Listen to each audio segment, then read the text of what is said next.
Oi, bom dia. Aqui quem fala é Daniele, do perfil Peregrinas do Mundo.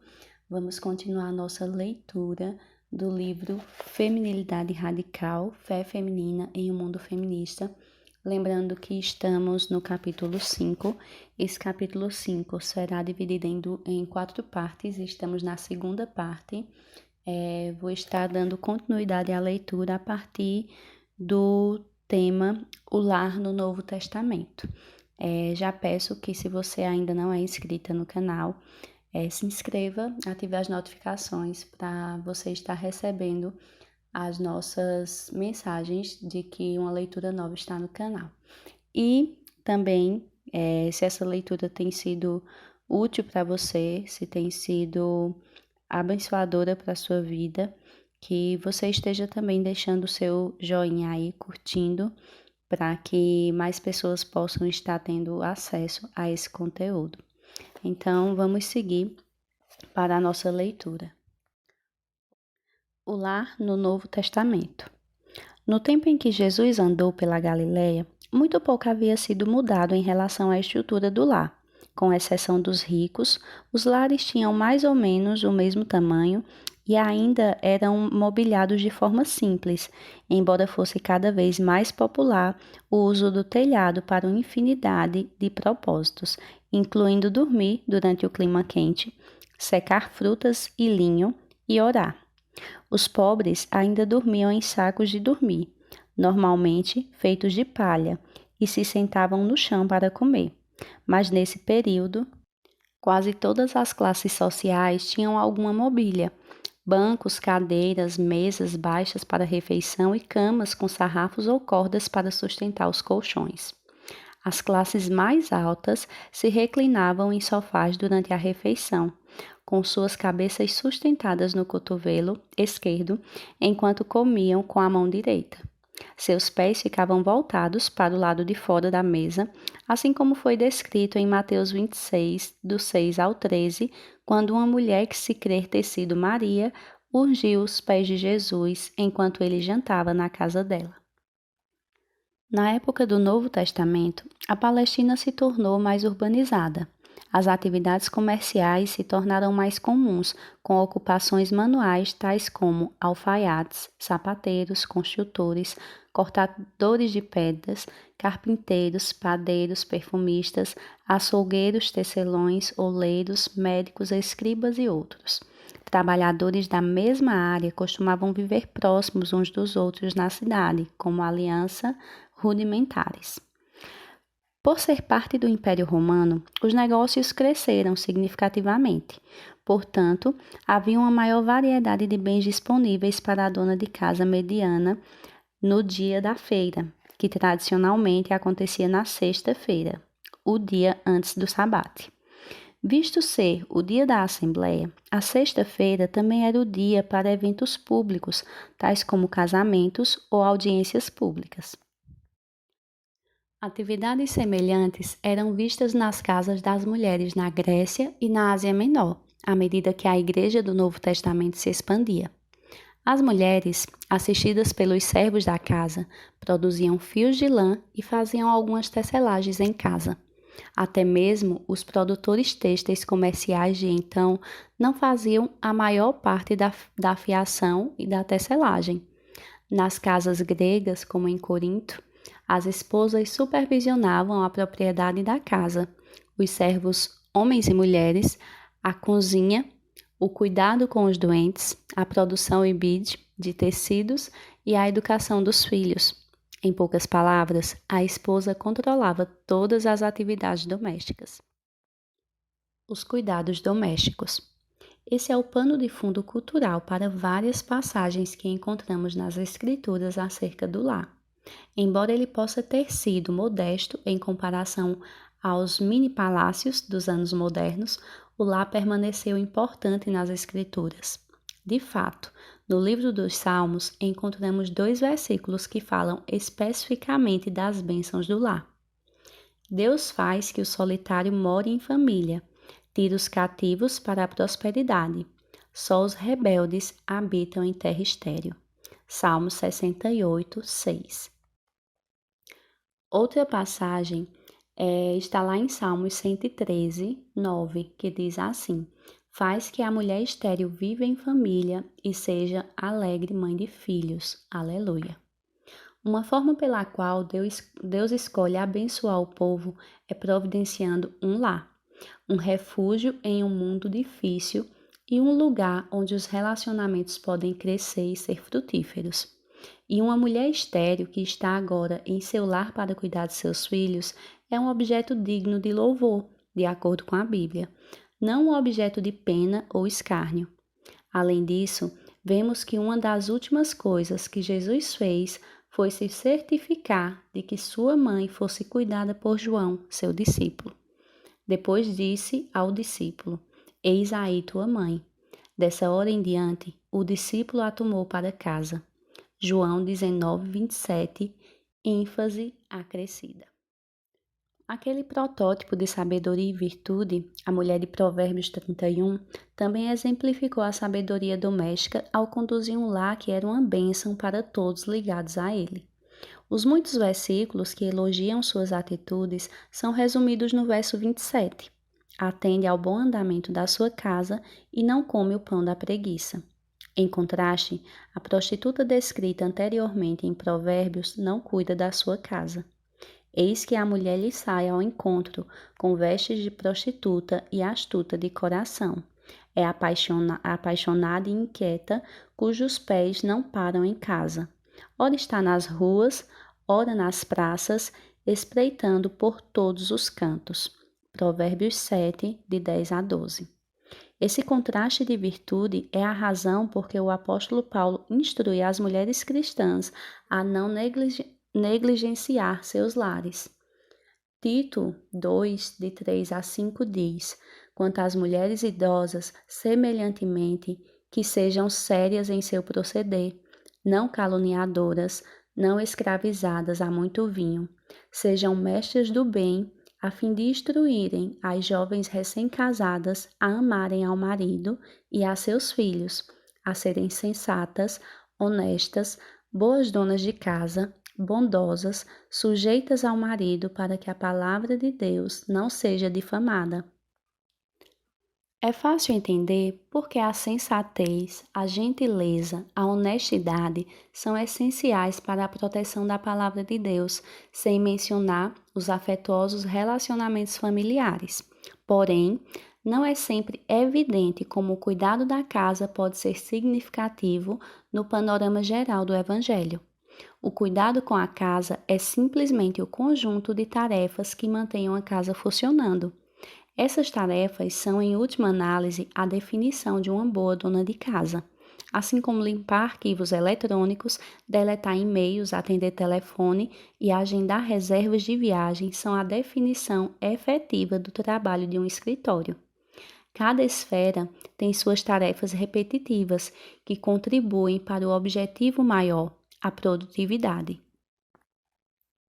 O objetivo de ser uma guardiã do lar é prover um refúgio para que uma família piedosa floresça, um requisito para a liderança na igreja de acordo com 1 Timóteo 3, de 1 a 5.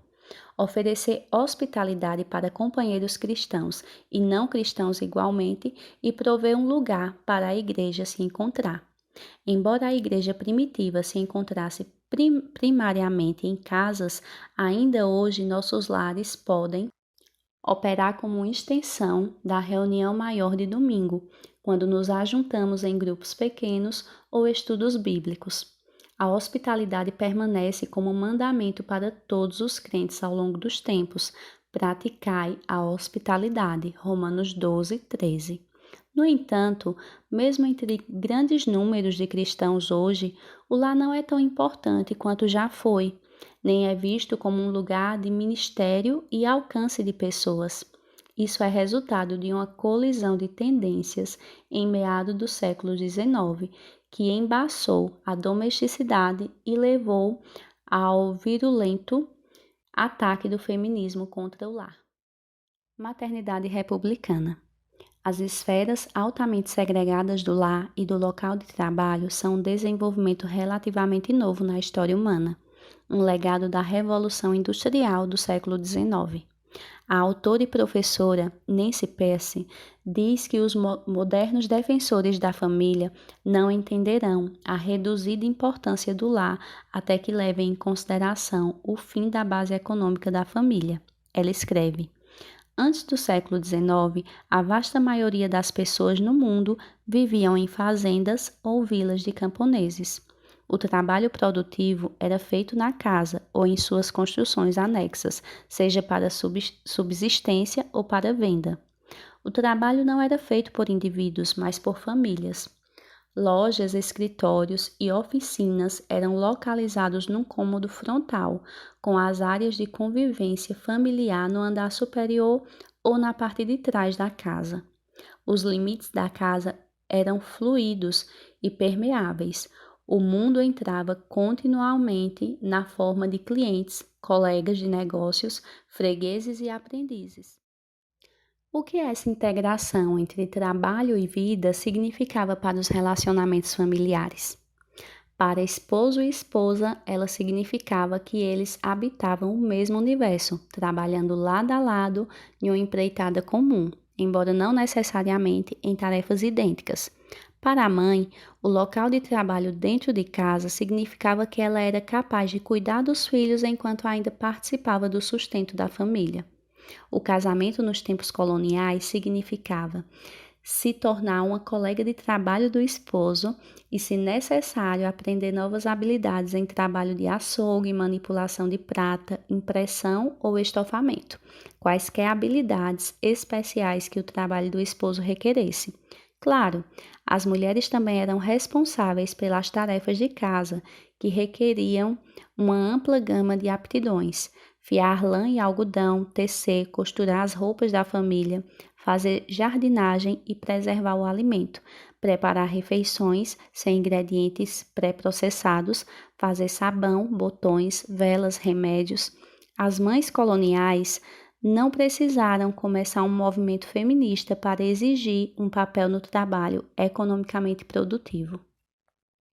Muitos bens usados na sociedade colonial eram manufaturados por mulheres, as quais faziam o trabalho intelectual, planejamento e gerenciamento, assim como manual. Os pais desfrutavam da mesma integração entre trabalho e responsabilidade da educação dos filhos. A criação de filhos não era, como hoje, quase exclusivamente o domínio da mãe. Sermões, manuais de criação de filhos e outras literaturas prescritivas da época se dirigiam a ambos os pais, admoestando-os a educar seus filhos juntos. Quando os manuais de fato se dirigiam a um deles, era geralmente ao pai, que era considerado como particularmente importante no treinamento religioso e intelectual. Com o esforço produtivo centrado no lar, os pais eram uma presença visível, ano após ano, dia após dia. Eles treinavam seus filhos para trabalharem ao seu lado. A paternidade era, assim, uma extensão, se não parte integral, de grande porção da atividade rotineira.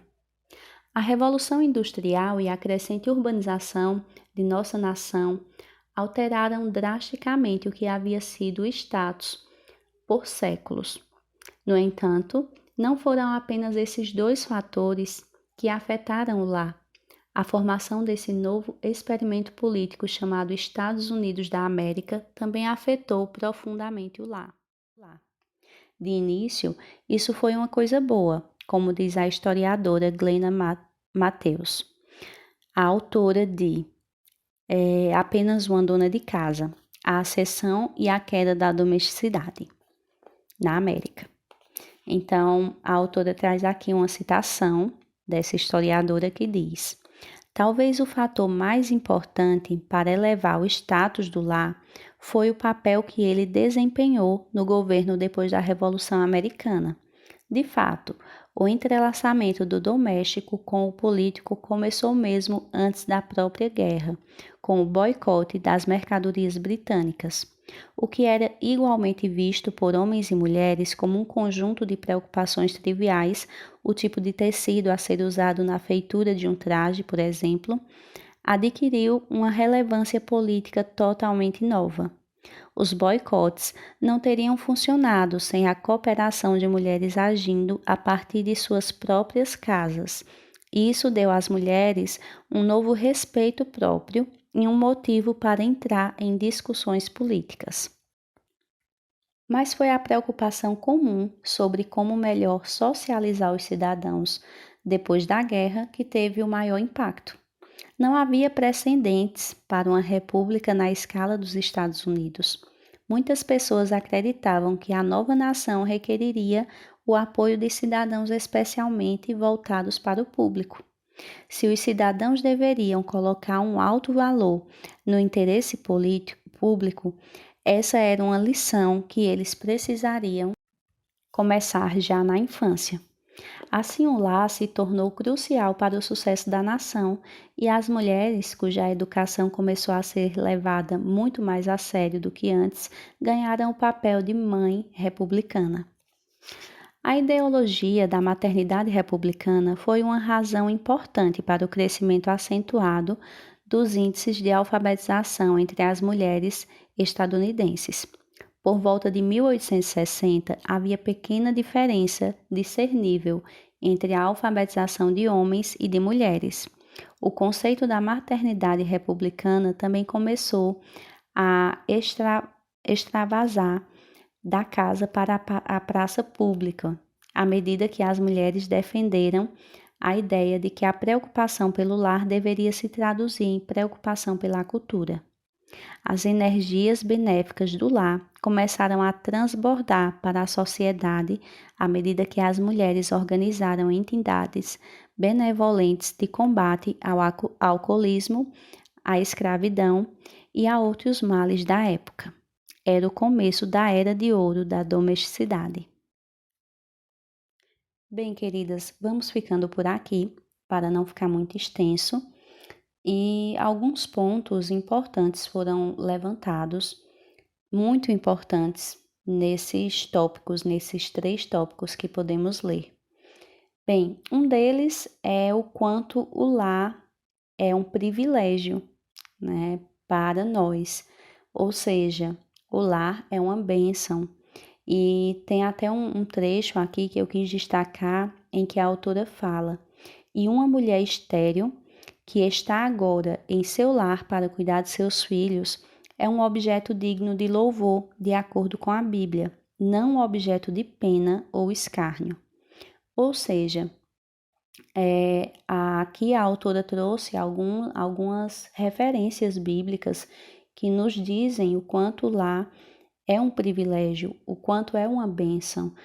E em cima dessas referências bíblicas, nós podemos ver que o nosso lar, o desejo de Deus é que estejamos em nosso lar, né? Realmente presente realmente.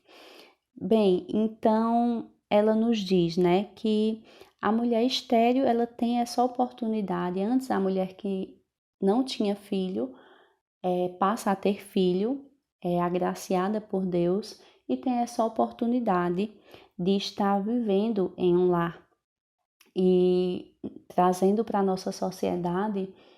As pessoas muitas vezes veem uma mulher que escolhe estar em seu lar como sendo uma mulher oprimida, como sendo uma coitada, digamos assim, um escárnio para a sociedade, como a autora coloca aqui. Às vezes, aliás,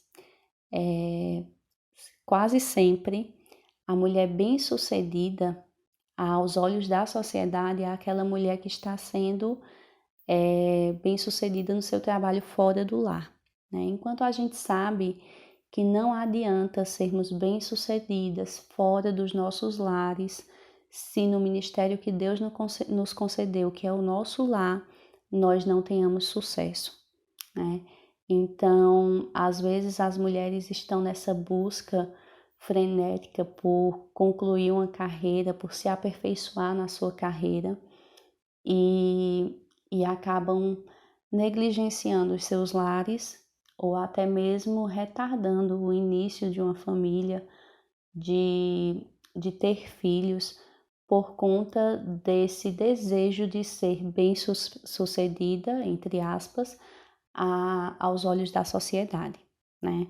Então, assim, isso é algo que muitas vezes nos influencia, né?